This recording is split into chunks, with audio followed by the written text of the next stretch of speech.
Hello बच्चों। तो welcome to class. आज हम स्टार्ट करेंगे अपना नया चैप्टर अकाउंटिंग इक्वेशन। जैसा कल हमने देखा, अपना एक कॉन्सेप्ट था डुअल आस्पेक्ट कॉन्सेप्ट।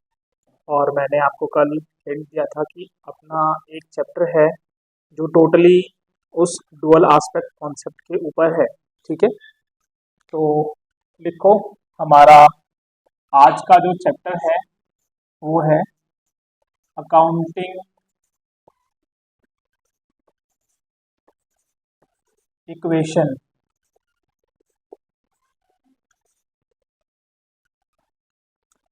इस चैप्टर में हम डिटेल में देखने वाले हैं कि किसी भी ट्रांजैक्शन का अपने किन अकाउंट्स पे क्या इम्पैक्ट पड़ता है। जैसा कि हमने कल डुअल एस्पेक्ट कॉन्सेप्ट में पढ़ा था कि हर ट्रांजैक्शन एटलीस्ट दो अकाउंट को इम्पैक्ट करेगी। ठीक है, तो ये अकाउंटिंग इक्वेशन है क्या, लिखो। Accounting equation is a mathematical expression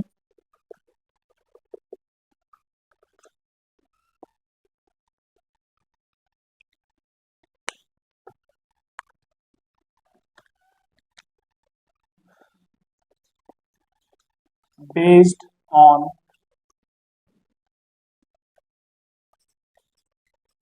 dual aspect concept। Accounting equation जो है वो एक मैथमेटिकल एक्सप्रेशन है। Mathematical expression means what? जो मैथमेटिकल एक्सप्रेशन की ये बात कर रहा है वो है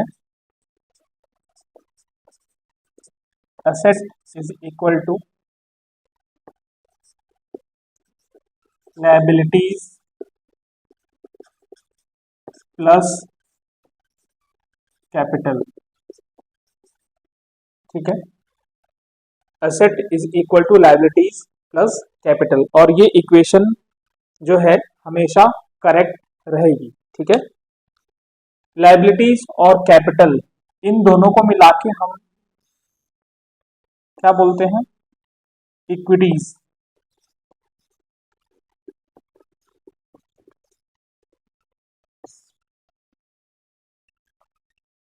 तो ये नोट करो आप, और फिर हम एग्जाम्पल के थ्रू समझते हैं। अपना स्टार्ट करते हैं। ये एक अपना, जैसे हमने भी थ्योरी बेस्ड चैप्टर कवर किए, ये अपना प्रैक्टिकल बेस्ड चैप्टर है। आज से हमारा प्रैक्टिकल स्टार्ट होगा। एक हमारा और चैप्टर था बेसिस ऑफ अकाउंटिंग, जो हमने अभी स्किप किया है। हम अभी ये कुछ प्रैक्टिकल पार्ट कवर करेंगे, और वो एक छोटा सा चैप्टर है, उसे हम इसके बाद कवर करेंगे। ठीक है, ये नोट कर लो। तो हम छोटे छोटे एग्जाम्पल लेंगे। अब एग्जाम्पल लिखो।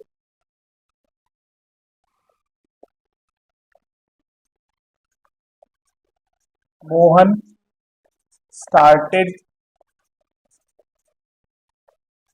business with cash of ₹1 lakh। अब आप मेरे को बताओ कि जब मोहन ने अपना बिजनेस स्टार्ट किया विद कैश ऑफ ₹1 lakh, इससे हमारे कौन से दो अकाउंट इम्पैक्ट होंगे? एक, जो ओनर पैसा बिजनेस के अंदर इन्वेस्ट करता है उसे हम क्या बोलते हैं? कैपिटल। ओके, और बिजनेस को जब पैसा मिला तो वो कैश उसके लिए क्या है? असेट। ठीक है, तो जो हमारी इक्वेशन है,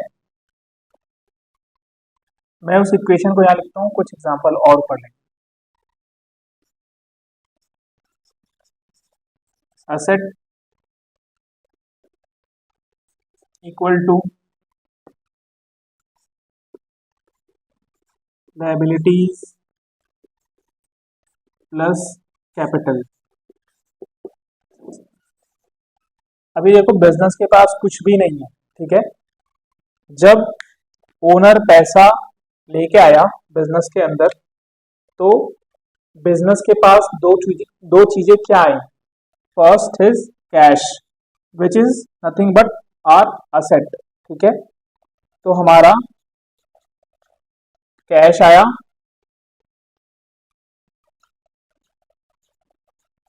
1 लाख और capital I 1 lakh.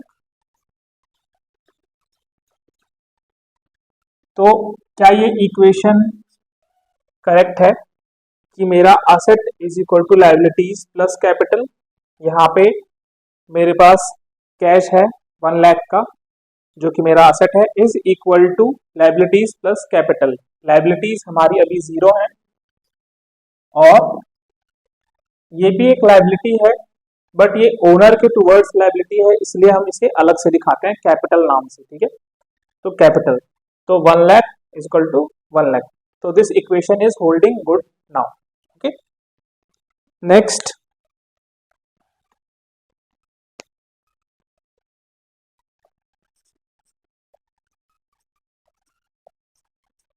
Mohan purchase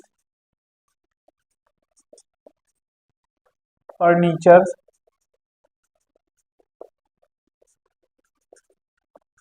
for ₹50,000। अब बताओ इस ट्रांजैक्शन का इम्पैक्ट कहां कहां पड़ेगा। फर्नीचर बिजनेस के लिए क्या है, furniture is what.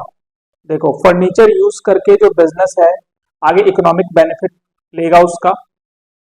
Computer table हो गई आपका, टेबल हो गया और चेयर हो गई, ये सब हमारे फर्नीचर है। इन फर्नीचर का यूज करके आगे कंपनी को या बिजनेस एंटिटी है उसको बेनिफिट मिलने वाला है, तो ये एक उसके लिए असेट है, ओके। अब यहाँ पे दो चीजें क्या इम्पेक्ट हो रही है। जब आप फर्नीचर लेके आ रहे हो, तो सपोज ये फर्नीचर शॉप है, ये हमारा बिजनेस एंटिटी है,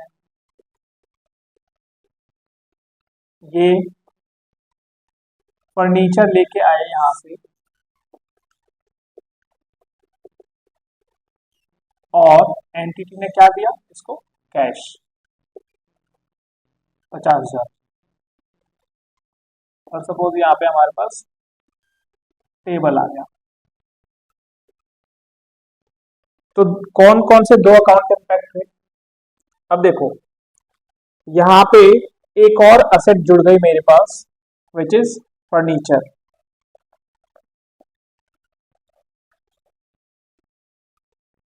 और हमारा कैश 50,000 रिड्यूस हुआ। तो अभी जो हमारी इक्वेशन बनेगी वो कुछ ऐसी दिखेगी।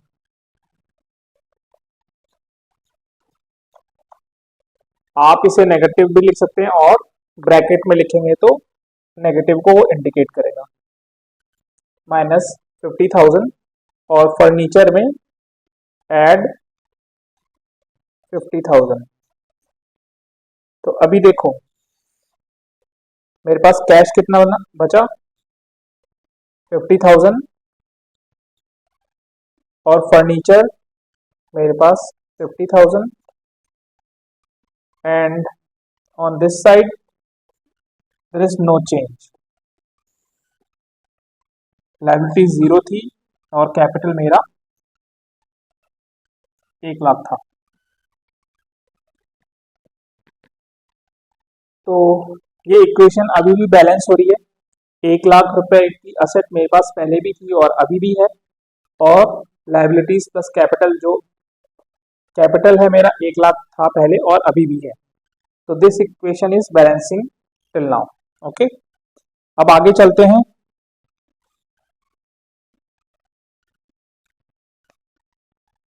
Third, Mohan purchased goods for ₹30,000। Mohan कुछ गुड्स खरीद के लाया, ठीक है। अब जब ये ट्रांजैक्शन हुई हमारी, तो कैन यू गेस कि कौन से दो अकाउंट इम्पैक्ट होंगे हमारे, क्या आ रहा है और क्या जा रहा है। अब देखो, इस ट्रांजैक्शन से जो मेरा कैश है वो रिड्यूस होगा 30,000, एंड गुड्स जो मैं बेचने के लिए ला रहा हूँ, तो ये मेरा एक करंट असेट है। जिस करंट असेट हमने जो डेफिनेशन पढ़ा था उसमें ये था कि with in the accounting period हम उसे सेल करने के इंटेंशन से लेके आते हैं, ठीक है। तो ये मेरा एक करंट असेट है। तो अभी असेट साइड में यहाँ पे ऐड होगा गुड्स।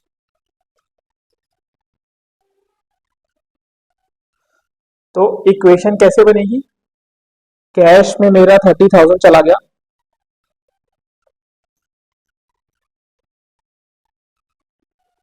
और गुड्स में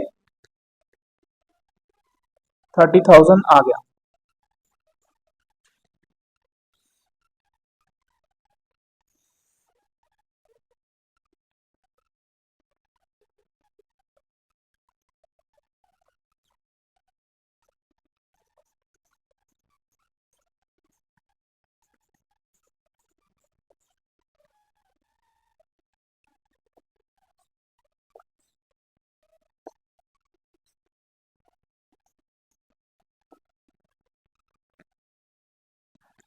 तो अभी हमने 3 ट्रांजैक्शन देखी, उसके अंदर मेरा एक एक असेट रिड्यूस हुई तो एक असेट बढ़ी, एक कुछ असेट आई तो कुछ लायबिलिटी बढ़ी। तो इन तीनों ट्रांजैक्शन में हमने देखा कि हमारे दोनों साइड इम्पैक्ट हो रहे हैं, ठीक है। और अगर एक भी साइड इम्पैक्ट हो रहा है तो वो इक्वेशन बैलेंस हो रही है। इस केस में, थर्ड केस में, गुड्स आए हमारे, तो इसका इम्पैक्ट क्या पड़ रहा है, अभी हमारे पास गुड्स आ रहे हैं 30,000 के, और हमारा कैश रिड्यूस हो रहा है 30,000 से, ठीक है। तो आप ये नोट कर लो और फिर हम आगे चलते हैं। तो हमारा अभी जो एग्जांपल चल रहा था, हमारी asset equal to liabilities plus capital, हमारा इतना बैलेंस था कैश का, फर्नीचर का और गुड्स का। तो एग्जांपल को हम आगे कंटिन्यू करते हैं। लिखो फोर्थ पॉइंट उसके अंदर,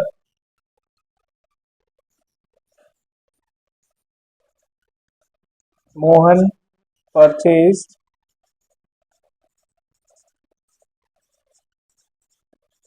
गुड्स वर्थ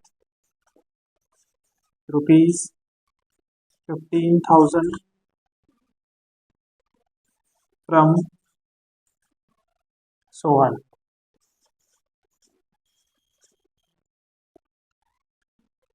अब देखो, ये ट्रांजैक्शन जो है, इससे आपको क्या पता लग रहा है कि Mohan purchase goods worth ₹15,000 from Sohan.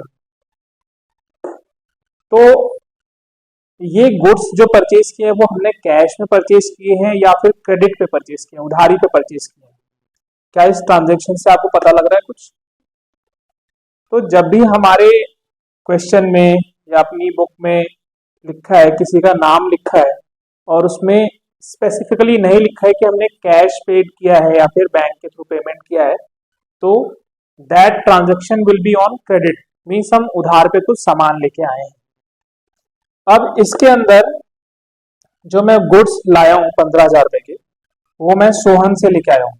तो इसमें कौन से दो अकाउंट इम्पैक्ट होंगे? पहला कि जो मेरे गुड्स हैं वो 15,000 से इंक्रीज होंगे।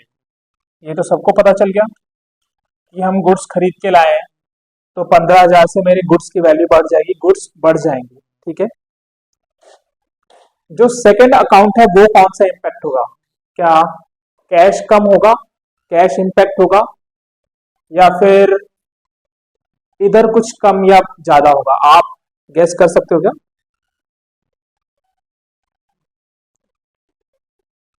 जब मैं सोहन से गुड्स खरीद के लाया उधारी पे, तो मेरी लायबिलिटी इंक्रीज हो रही है, ठीक है। तो ये जो लाइबिलिटी इंक्रीज हो रही है, Sohan is not our owner और he is not introducing the capital, but हम उसे कुछ गुड्स खरीद के लाए हैं, तो अभी वो यहाँ पे इस लाइबिलिटीज के अंदर वो आएगा। तो लाइबिलिटीज में हम सोहन का एक अकाउंट खोलेंगे और we can say the creditor,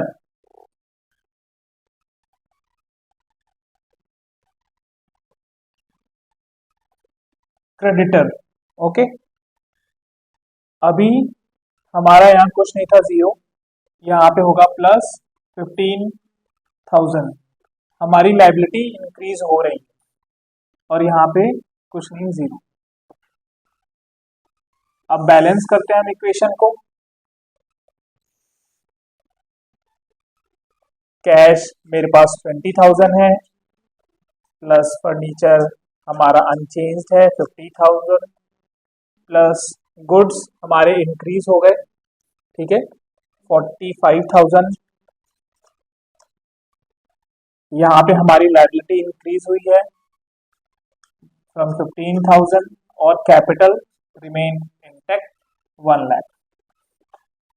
तो अभी जो इक्वेशन की दोनों साइड है, इधर कितना टोटल हो रहा है, 1,15,000 और इधर 50 2 70 प्लस 30 1 एंड 15 1,15,000, ठीक है।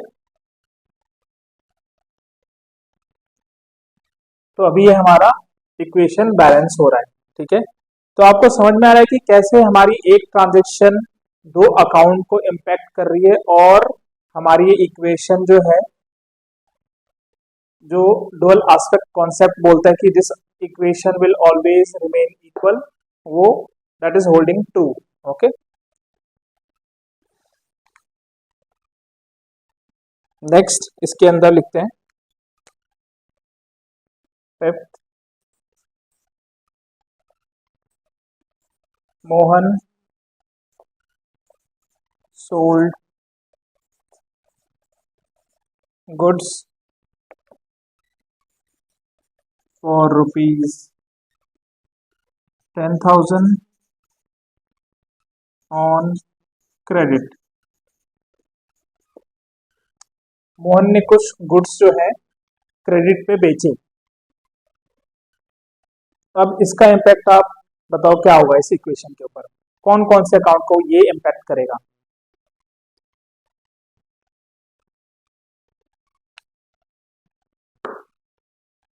क्या मेरा कैश इम्पैक्ट होगा और गुड्स इम्पैक्ट होंगे, या मेरी लायबिलिटी इम्पैक्ट होगी और कैपिटल इम्पैक्ट होगा।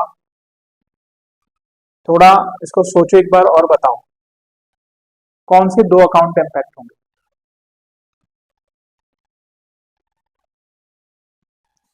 देखो, जो गुड्स हमने बेचे 10,000 के ऑन क्रेडिट, तो जब मैंने गुड्स को बेचा तो गुड्स रिड्यूस होगा, मेरा स्टॉक कम हुआ, ओके। मैंने बेचा इसको क्रेडिट पे, अगर मैं नॉर्मल सेल करता तो मेरे पास कैश आता जो कि यहाँ ऐड होता, बट मैंने इसको उधारी पे बेचा, मैंने किसी को इसको उधारी पे बेचा। तो जब हम कोई सामान किसी को उधारी पे बेचते हैं तो उस टर्म को हम क्या बोलते हैं, उस पर्सन को हम अकाउंटिंग टर्म्स में क्या बोलते हैं, डेटर। हमारा डेटर इंक्रीज होगा, ठीक है। तो यहाँ पे हम एक डेटर का अकाउंट बनाएंगे,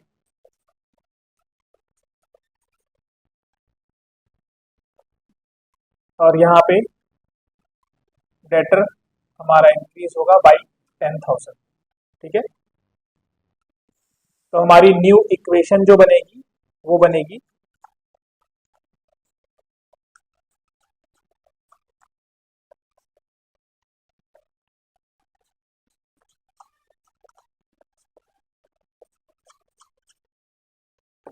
और यहाँ पे ये this will remain same,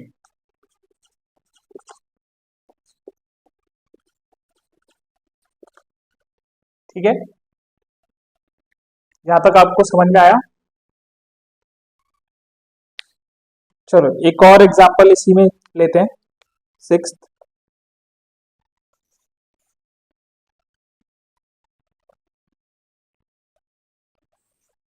goods costing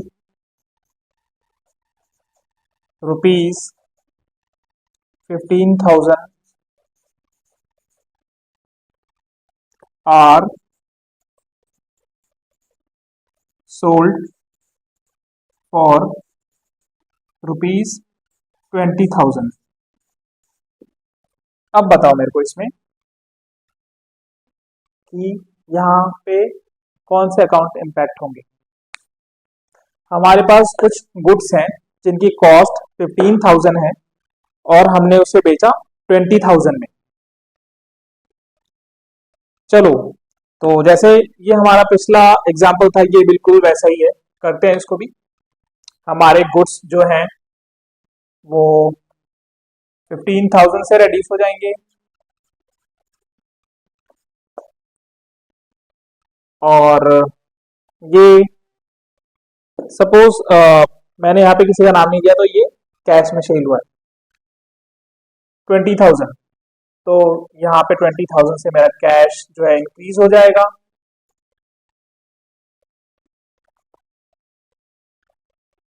यही इम्पैक्ट आएगा, यही इम्पैक्ट आएगा ना बच्चों। हमारे गुड्स गए 15,000 के और कैश जो है मेरा 20,000 से इंक्रीज हो रहा है, बिकॉज सामने वाले ने मेरे को 20,000 पेमेंट किया होगा और जो गुड्स मैंने निकाल के अपने गोडाउन से दिए हैं वो 15,000 के गुड्स थे, तो मैंने गुड्स 15,000 से कम कर दी। ठीक है, तो क्या ये अकाउंटिंग इक्वेशन बैलेंस हो रही है?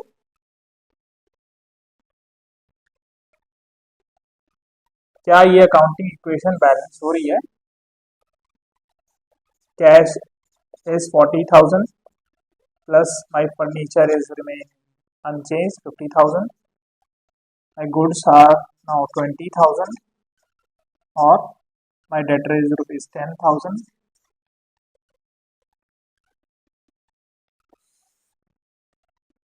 इनका सम टोटल कितना हो रहा है? 40 प्लस 50 प्लस 20 110 प्लस 10 120। ठीक है, 1,20,000 इसका टोटल है। इसका टोटल कितना है? 1,15,000। ये अकाउंटिंग इक्वेशन बैलेंस नहीं हो रही है। ठीक है, क्यों नहीं हो रही है? अभी देखो, जो हमने गुड्स बेचे हैं 20,000 के, जिसकी कॉस्ट 15,000 थी, उसमें मेरे को प्रॉफिट हुआ है 5,000 का। 5,000 से मेरी इक्वेशन अनबैलेंस्ड है ना। यहाँ 1,20,000 आ रहा है, इधर 1,15,000 आएगा। ठीक है, तो जो 5,000 का मेरा प्रॉफिट हुआ है, जो 5,000 का प्रॉफिट हुआ है, वो किसका है? क्या क्रेडिटर का है या ओनर का है? देखो, कोई भी एक्सपेंस या कोई भी प्रॉफिट जो बिजनेस एंटिटी करती है, या कोई रेवेन्यू, कोई एक्सपेंस, लॉस या प्रॉफिट, वो सीधा ओनर के कैपिटल को इम्पैक्ट करती है। ठीक है, बट हम डे टू डे ट्रांजेक्शन में हम ये नहीं बोलते कि हाँ ओनर की कैपिटल बढ़ गई, ओनर की कैपिटल रेड्यूस हो गई। वो हम क्वार्टर एंड या फिर ईयर एंड पे एक बार में निकालते हैं कि कितना प्रॉफिट हुआ और उससे ओनर की कैपिटल पे क्या इम्पैक्ट पड़ा। बट अभी हम हर ट्रांजेक्शन में चेक करेंगे, क्योंकि अभी हम सीख रहे हैं। ठीक है, we will try to determine कि उस ट्रांजेक्शन का इम्पैक्ट कैपिटल पे क्या पड़ा। अभी देखो, इस ट्रांजेक्शन में हमें 5,000 का प्रॉफिट हुआ, तो ये 5,000 का प्रॉफिट ओनर का है, तो this 5,000 will get added here as capital in capital. Okay,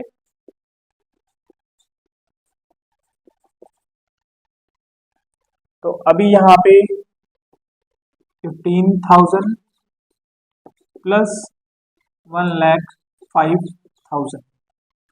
अब मेरा कैपिटल के अंदर बैलेंस इतना आ रहा है 1,05,000। तो ये क्या डिनोट कर रहा है कि जो बिजनेस एंटिटी है उसकी लायबिलिटी टुवर्ड्स ओनर है 1,05,000 की।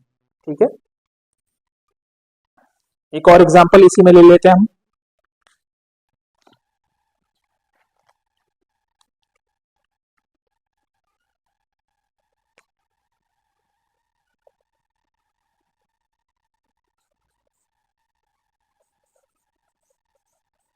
Goods costing rupees 10,000 are sold for rupees 8,000। अब बताओ इस केस में कहाँ कहाँ इम्पैक्ट आएगा? क्या इस केस में मेरे दो अकाउंट इम्पैक्ट होंगे या फिर तीन अकाउंट इम्पैक्ट होंगे? हमारा अकाउंटिंग एस्पेक्ट क्या बोलता था? One transaction will affect at least two accounts. At least means कम से कम दो अकाउंट तो वो इम्पैक्ट करेगा ही, और दो से ज्यादा भी कर सकता है। तो इस ट्रांजैक्शन में जैसे हमारे तीन अकाउंट इम्पैक्ट हुए, कैश का, गुड्स का और कैपिटल। इस ट्रांजैक्शन से हमारे कौन कौन से अकाउंट इम्पैक्ट होंगे? अब देखो, गुड्स जिनकी कॉस्टिंग 10,000 थी, मींस हमारे यहाँ से गुड्स 10,000 के गए, हमने उनको कितने में बेचा? Sold for rupees 8,000। मेरे पास 8,000 रुपए कैश आया होगा,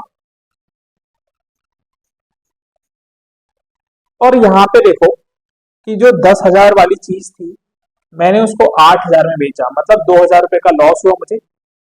वो लॉस कौन बेयर करेगा? ओनर।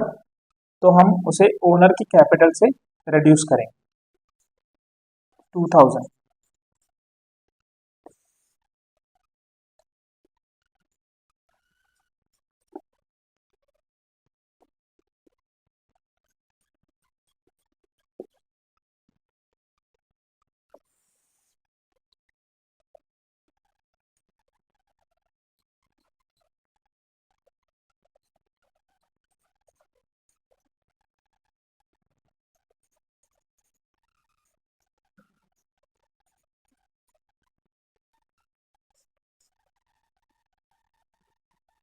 तो क्या ये हमारा अकाउंटिंग इक्वेशन जो है बैलेंस हो रहा है? चेक करते हैं। 10 प्लस 10 20, 50 70,000 प्लस 30 1,18,000। ठीक है, यहाँ पे 15 1 एंड 3 1,18,000। ये हमारा अकाउंटिंग इक्वेशन जो है बैलेंस हो रहा है। 1,18,000 on this side and 1,18,000 on this side. तो अगर आपने ये नोट नहीं किया तो नोट कर लो एक बार, फिर आगे चलते हैं।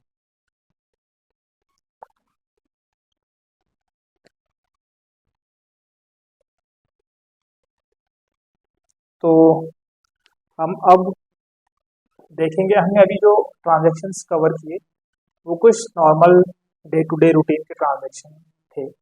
अब हम कुछ स्पेशल ट्रांजैक्शन को कवर करते हैं। लिखो ट्रीटमेंट ऑफ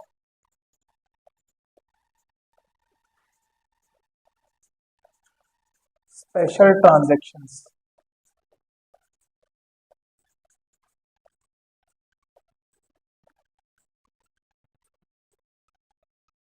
वैसे इसमें कुछ ऐसा स्पेशल है नहीं, बिकॉज आप फर्स्ट टाइम इसको पढ़ रहे हो, तो थोड़ा सा ध्यान रखना पड़ेगा। और जब आप रूटीन में आ जाओगे इसको पढ़ते पढ़ते, तो ये भी नॉर्मल ट्रांजैक्शन की तरह ही है। ठीक है, फर्स्ट हम लेते हैं prepaid expense.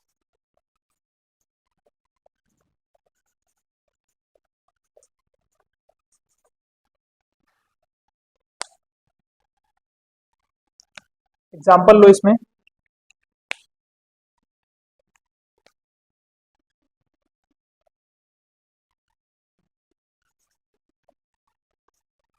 Rent for the month of April 2024 is paid in advance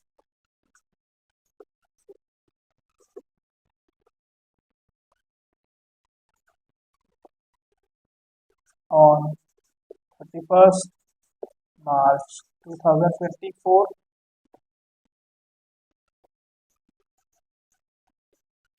amounting rupees 50,000।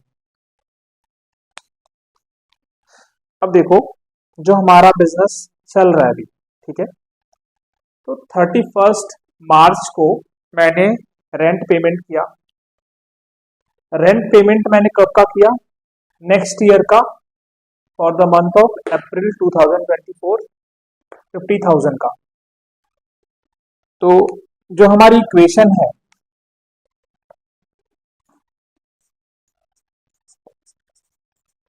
Asset is equal to liabilities plus capital.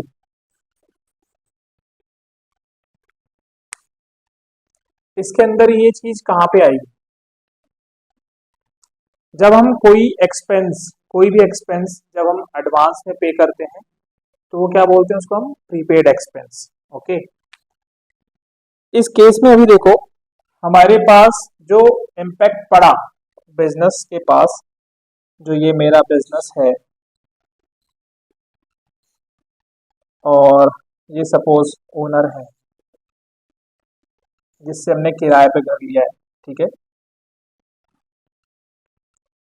Landlord. तो हमने इनको पैसे दिए 50,000 रुपये, और हम इनके फ्लैट को या फिर इनकी बिल्डिंग को यूज कर रहे हैं। तो जो मेरा कैश है उस पर क्या इम्पैक्ट पड़ेगा, और मेरी लायबिलिटीज या मेरे कैपिटल पे क्या इम्पैक्ट पड़ेगा? देखो, मेरे पास से तो मेरा कैश चला गया 50,000 का। क्या यहाँ पे कोई इम्पैक्ट आएगा लायबिलिटीज या कैपिटल में? क्या मेरी कोई लायबिलिटी इंक्रीज हो रही है? नहीं।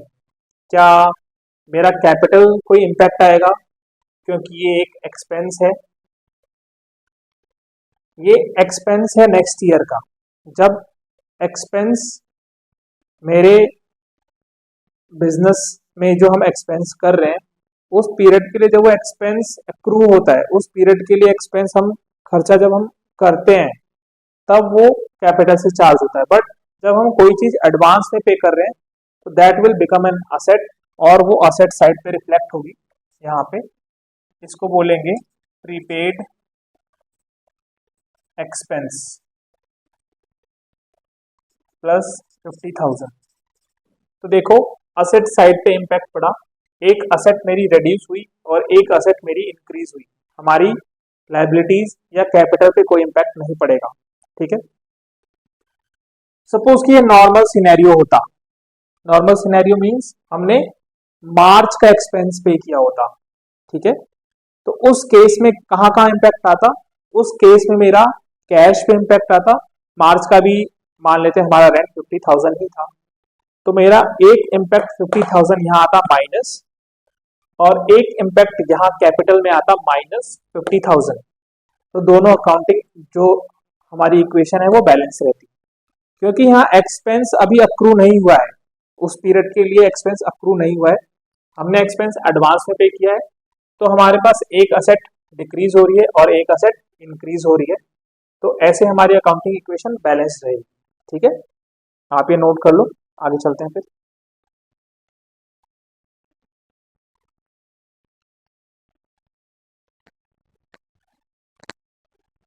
तो हमारा जो नेक्स्ट स्पेशल केस है वो है आउटस्टैंडिंग एक्सपेंस का। एग्जांपल इसमें लिखो, rent accrued for the month of March 2024 is not paid.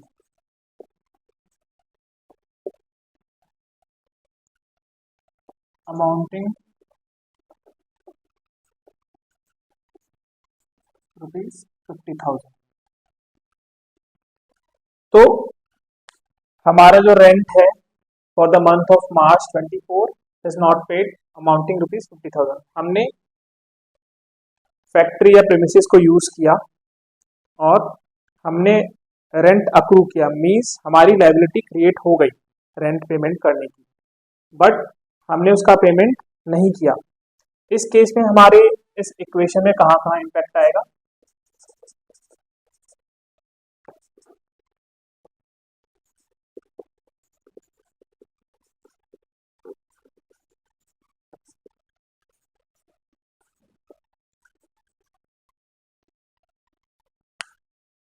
देखो, एक तो मेरा रेंट अप्रूव हो गया बट मैंने पेमेंट नहीं किया, मीन्स मेरी लायबिलिटी क्रिएट हुई। तो लायबिलिटी के अंदर हमारा एक अकाउंट ओपन होगा, आउटस्टैंडिंग एक्सपेंस का। हम यहाँ पे लिखेंगे प्लस 50,000 जो हमारा रेंट के लिए है, ठीक है। यहाँ पे आप लिख सकते हो रेंट 50,000। अब क्योंकि मेरा एक्सपेंस अक्रू हो चुका है, मैं एक्सपेंस इनकर कर चुका हूँ बट मैंने उसका पेमेंट नहीं किया, और एक्सपेंस जब मैंने कोई खर्चा किया तो वो कहाँ से रिड्यूस होगा? कैपिटल से। तो उसका कैपिटल पे इम्पैक्ट क्या आएगा?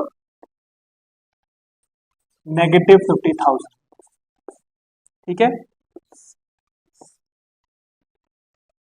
तो यहाँ 50,000, यहाँ -50,000, तो ये दोनों क्या हो गए? जीरो मिला के। तो आउटस्टैंडिंग एक्सपेंस का इम्पैक्ट ऐसे पड़ता है, ठीक है। नेक्स्ट लेते हैं हम, इसे आप नोट करो, उसके बाद मैं रफ करता हूँ इसे।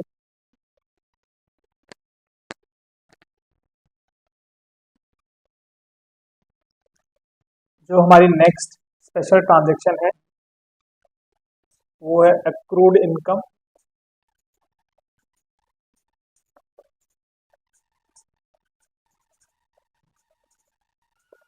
आप इसमें एग्जांपल लिखो इंटरेस्ट का।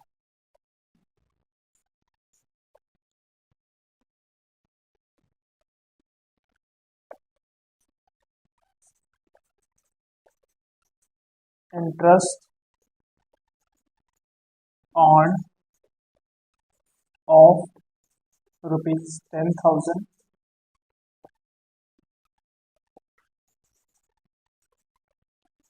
During March 24 but not yet received। हमने कोई इनकम अर्न किया, हमने उसे कमाया, बट वो पैसा अभी मिला नहीं, ठीक है। तो बताओ इसका इम्पैक्ट कहाँ कहाँ पड़ेगा?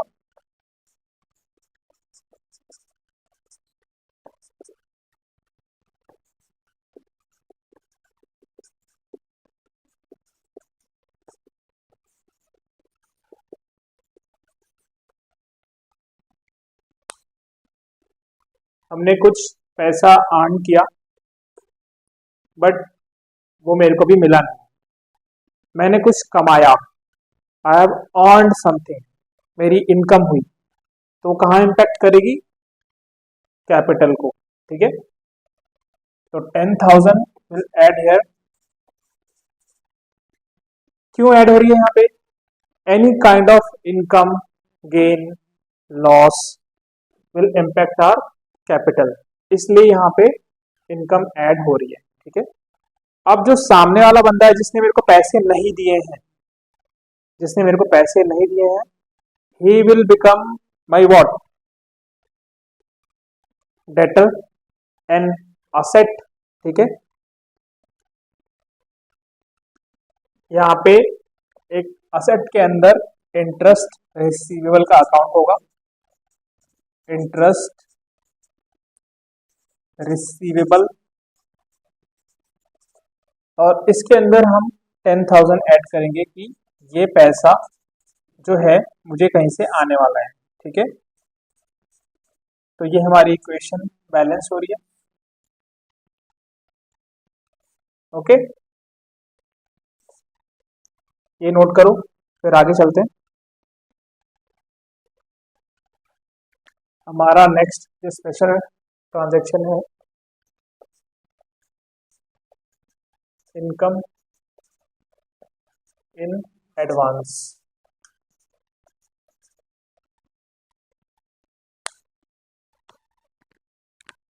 Suppose example, interest income for the month of April 2024 is received in March amounting rupees 10,000। मेरी कुछ इनकम है जो मैंने अभी अर्न नहीं किया है, ठीक है, and that income I have received in advance. मैं उस इनकम को एडवांस में रिसीव करके बैठा हूँ। अब पहले मेरे को ये बताओ कि अगर मैं कोई इनकम, किसी इनकम को एडवांस में रिसीव कर लूँ तो वो इनकम मेरी क्या होगी? क्या मैं उसको इनकम रिकॉर्ड कर सकता हूँ आज, या फिर वो मेरी एक असेट होगी और it will be a liability for me? देखो, जो मैंने अभी कमाया नहीं बट मैंने रिसीव कर लिया, means I don't have the right to retain that amount, but वो मेरे पास राइट नहीं है कि मैं उस अमाउंट को अपने पास रख सकूं, बट वो मैं रिसीव कर चुका हूं। तो इन फ्यूचर ऐसा हो सकता है कि कुछ ऐसा इंसिडेंस हो कि मैं उस इनकम को कमाने के लिए एलिजिबल ना हो। इन दिस केस मान लो मैंने किसी को लोन दिया, ठीक है, वो मेरे को हर मंथ में इंटरेस्ट पेमेंट कर रहा है, बट मार्च में उसने क्या किया कि अप्रैल का भी पैसा, इंटरेस्ट इनकम जो मेरी होने वाली है अप्रैल के अंदर, उसने मार्च में ही मेरे को दे दिया। अब आगे चल के 1 अप्रैल को मुझे अपने लोन की जरूरत पड़ी, जो मैंने उस पैसे को दिया है लोन पे, मेरे को उसकी जरूरत पड़ी और मैंने उस बंदे से वो पैसा वापस मंगाया कि मेरा लोन मुझे वापस चाहिए जो मैंने आपको दिया था। उस केस में क्या होगा? उस केस में सामने वाले के पास ये राइट होगा कि वो मेरे से इस इंटरेस्ट इनकम को, जो वो मुझे एडवांस में पेमेंट कर चुका है, बिकॉज मैंने वो अभी कमाया नहीं है, अप्रैल का मंथ अभी पेंडिंग है कमाने का, वो सामने वाला बंदा मेरे से वो पैसे वापस मांग सकता है, ठीक है। तो इस लॉजिक से ये जो इंटरेस्ट इनकम मेरे को एडवांस में मिली है वो मेरी एक लायबिलिटी होती है, बिकॉज मेरा इस पे कोई राइट नहीं है बट वो मेरे को मिल चुका है। सामने वाला कभी भी उठ के खड़ा हो सकता है, अगर कुछ टर्म्स एंड कंडीशन जैसे इसमें चेंज हुई, मैंने लोन वापस ले लिया उससे 1 अप्रैल को, तो सामने वाला बंदा कभी भी बोल सकता है कि मेरा पैसा जो मैंने आपको एडवांस में दिया था वो वापस करो। तो जिस चीज को हमने अभी कमाया नहीं है वो हमारी लायबिलिटी होती है अगर वो हमें मिल चुकी है इन एडवांस।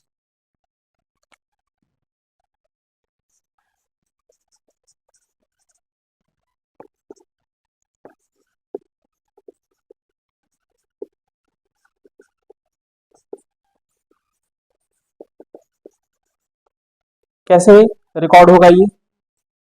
देखो, असेट साइड में मेरे पास कैश तो आया 10,000 का, तो असेट साइड में कैश तो रिकॉर्ड हो गया। इस साइड में मेरी लायबिलिटी बढ़ेगी।